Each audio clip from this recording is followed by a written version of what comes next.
दोस्तों, आज की कहानी है छोटी ननंद की जिम्मेदारी। चलो दोस्तों, कहानी को शुरू करते हैं। कैंसर से पीड़ित राधा जी अपनी अंतिम सांस ले रही थी। जीवन के अंतिम लम्हों में भी उनको अपनी बेटी पूजा की बहुत चिंता थी। वह मात्र 6 साल की थी। अपने कैंसर की बीमारी के चलते राधा जी ने अपने बेटे रोहन की शादी भी जल्दी कर दी थी। बहू गीता घर आ गई थी। 3 साल से कैंसर की बीमारी से लड़ते लड़ते आज वह अंतिम घड़ी आ गई। उन्होंने गीता को बोला, बेटा तुम पूजा का ध्यान रखना, कहकर वह स्वर्ग सिधार गई। उनके जाने के बाद सभी लोगों का घर में रो रो कर बुरा हाल था। घर में मातम सा गया था, खासकर पूजा की जिंदगी में। पिताजी जिनका 2 साल पहले ही स्वर्गवास हो चुका था, अब तो पूजा की जिंदगी बिल्कुल वीरान हो चुकी थी। वो नन्ही सी जान बिल्कुल मायूस व अकेली पड़ गई थी। गीता गर्भवती थी तो पूजा का ध्यान तो रखती, पर एक माँ की तरह नहीं रख पाती। माँ की कमी नहीं पूरा कर सकती थी। रोहन व गीता की शादी को अभी 1 ही साल हुआ था। रोहन और पूजा 2 ही भाई बहन थे। रोहन पूजा से बहुत बड़ा था। रोहन एक मल्टीनेशनल कंपनी में सीईओ के पद पर कार्यरत था। पूजा भाभी से बहुत डरी डरी रहती थी। गीता प्रेग्नेंट होने से अपने में ज्यादा व्यस्त रहती थी और बेबी होने के बाद गीता अपनी बच्ची पर ज्यादा ध्यान देती थी। अब पूजा को बहुत ही अकेला और खालीपन लगने लगा था। गीता पूजा से घर के काम में खूब मदद लेती थी। पूजा ये कर दे, पूजा वह कर दे, उसे पढ़ने का मौका भी ना देती थी। पर पूजा पढ़ने में बहुत होशियार थी। बहुत ही कम पढ़कर अच्छे अंकों से पास होती थी। कभी कभी पूजा व रोहन की बुआ आकर बच्चों के साथ रहती थी। पूजा को काम करना उन्हें पसंद नहीं था, मगर क्या कर सकती थी। असहाय सी पूजा के मन में एक मजबूरी की भावना घर करती जा रही थी। धीरे धीरे समय बीतता गया। पूजा व गीता की बेटी परी एक साथ बड़ी होने लगी। पूजा को घर में अब एक अपना हमदम मिल गया था। एक ही स्कूल में पढ़ती थी दोनों। पूजा परी का बहुत ध्यान रखती थी। स्कूल में बिल्कुल अपनी छोटी बहन की तरह प्यार करती थी। समय धीरे धीरे पंख लगाकर उड़ गया। कुछ समय बाद पूजा जॉब करने लगी और परी भी पोस्ट ग्रेजुएशन करने लगी। अब रोहन अपना बिजनेस शुरू करके एक बहुत बड़ा बिजनेसमैन बन गया। पूरे बिरादरी में उनका नाम था और रुतबा भी। सब लोग उसके घर रिश्ता करना चाहते थे। एक दिन गीता की बड़ी बहन बहुत ही अच्छे लड़के का रिश्ता लेकर गीता को बताती है। उसने बोला कि लड़का अजय जो कि फॉरेन में जॉब करता है, उसके घर वाले तुम्हारे घर रिश्ता करना चाहते हैं। मैं उनके परिवार वालों को तुम्हारे घर लेकर आना चाहती हूँ। गीता बोली, ठीक है, संडे को ले आना। संडे को अजय, उसके माँ बाप व भाई समर, रोहन व गीता के घर रिश्ता लेकर आते हैं। वह भी समाज बिरादरी का एक संपन्न परिवार था। रोहन बहुत खुश था। आज जो उसकी बेटी के लिए रिश्ता आया, वह भी इतने अच्छे घर से। लड़के वालों की खूब खातिरदारी की गई। अजय गीता और रोहन को पसंद आ गया। तब गीता की बहन बोली कि लड़की को ले आओ।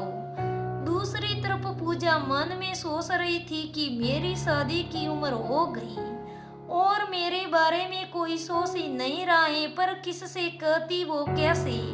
तभी गीता कमरे में गई और पूजा से बोली कि तैयार हो जाओ। पूजा भाभी को आवक होकर देखती रह गई। आज जब भाभी ने आकर जब यह बोला तो पूजा के मन ने सोचा कि देखो मेरी भाभी कितनी अच्छी है। ऐसी भाभी सबको मिले। माँ पिताजी के ना होने पर भी वो मेरा कितना ध्यान रख रही हैं और अपना फर्ज बखूबी निभा रही हैं। पूजा तैयार होकर उस कमरे में गई भाभी के साथ, जहाँ लड़के वाले बैठे थे। गीता की बहन पूजा को देख गीता को किसी बहाने से किचन में ले जाकर मुंह बनाते हुए बोली, तू इसे क्यों ले आई? अरे यह रिश्ता तो मैं परी के लिए लाई थी। दीदी, पूजा मेरी बेटी जैसी ही है। पहले मैं इसकी ही हाथ पीले करूंगी आपने कैसे सोचा कि मैं पहले परी की शादी करूंगी? पर गीता, ये तो बहुत ही अच्छा रिश्ता है। हाँ मुझे पता है दीदी, लेकिन मैंने पूजा की जिम्मेदारी ली है। इसको मैं अच्छे से निभाऊंगी। तभी पूजा किचन में आ जाती है और उनकी बातें सुनकर आज अपने आंखों में आंसू आने से नहीं रोक पाई और बोली, भाभी आप कितनी अच्छी हो। कई बार कहते कहते चुप हो गई। हाँ बोलो पूजा, भाभी कुछ नहीं। बताओ बेटा, आज न जाने कैसे पूजा भाभी के अपनेपन से भावुक हो अपने मन की सब बातें भाभी को बता देना चाहती थी। उसने बोला, आप कई बार मुझसे प्यार से ना बोले और घर के काम करवाए, वह मुझे अच्छा नहीं लगता था। आज तक मुझे ये लगता शायद भाभी मुझसे ज्यादा स्नेह नहीं रखती, पर मैं वहाँ गलत थी शायद, कहकर पूजा रोने लग गई। गीता पूजा की नादानी पर हंसती हुई बोली, बेटा घर में बच्चों को, माँ बाप को, यहाँ घर के बड़ों को ही काम सिखाना होता है। मैं तो चाहती थी तुम्हें और परी को घर के सारे काम आए। तुम बड़ी थी इसलिए मैं तुमको ही ज्यादा काम के लिए बोलती थी। नादान पूजा को आज अपनी भाभी का काम करवाने का कारण समझ में आ गया और वह भाभी के गले लग के फिर सुबकने लगी। तभी रोन खुशी खुशी आकर बताता है कि उनको लड़की पसंद है, वह हफ्ते में सगाई करना चाहते हैं। ये बात सुनकर सब बहुत खुश हुए। रोन ने गीता की तारीफ करते हुए कहा कि तुमने आज इतना अच्छा काम किया है, मैं तो सोच भी नहीं सकता था।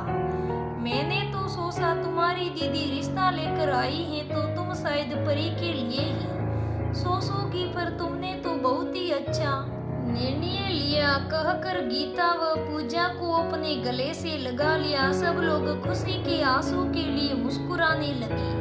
रोहन व गीता मिठाई लेकर उस कमरे में गए जहां पर लड़के वाले बैठे थे। साथ में परी भी गई। पूजा की होने वाली सास परी को देखती बोली, अरे वाह, ये भी कितनी सुंदर है, ये भी आपकी ही बेटी है। गीता ने कहा, यह हमारी बेटी परी है और पूजा हमारी बेटी समान ननद है। पूजा की होने वाली सास हंसते हुए एक और प्रस्ताव रखते हुए बोली, यदि आपको मेरा छोटा बेटा समर भी पसंद हो तो परी को भी हम अपने घर की बहू बनाना चाहते हैं। आए तो अजय के लिए ही थे, पर परी भी पसंद आ गई। यह बात सुनते ही गीता और रोहन की खुशी सातवें आसमान पर पहुंच जाती है। आज एक के बाद दूसरा शुभ समाचार भी मिल रहा है, क्योंकि समर भी अजय जैसा दिखने में स्मार्ट व खूबसूरत था, वो भी अच्छी जॉब में था। उन्होंने उस रिश्ते के लिए भी फौरन हाँ बोल दी। अब अगले हफ्ते दोनों ही बेटियों की सगाई तय हो गई। सभी एक दूसरे को गले लगाकर बधाइयां देते नहीं थक रहे थे। घर में सारों और खुशियों का मौल है। गीता की बहन भी बहुत खुश है। इतने अच्छे घर में बेटियों का रिश्ता करा के पूजा व परी खुशियों के सागर में गोते लगा रही थी, क्योंकि उनका साथ जो अब आजीवन रहने वाला था। दोस्तों, कहानी से सीख मिलती है कि अगर कोई भाभी को अपनी ननद की जिम्मेदारी मिले तो अपनी बेटी की ही तरह अपनी ननद की जिम्मेदारी निभानी चाहिए। दोस्तों, कहानी कैसी लगी मुझे कमेंट करके जरूर बताना। धन्यवाद दोस्तों, फिर मिलेंगे अगले वीडियो में। तब तक बने रहे हमारे साथ। धन्यवाद।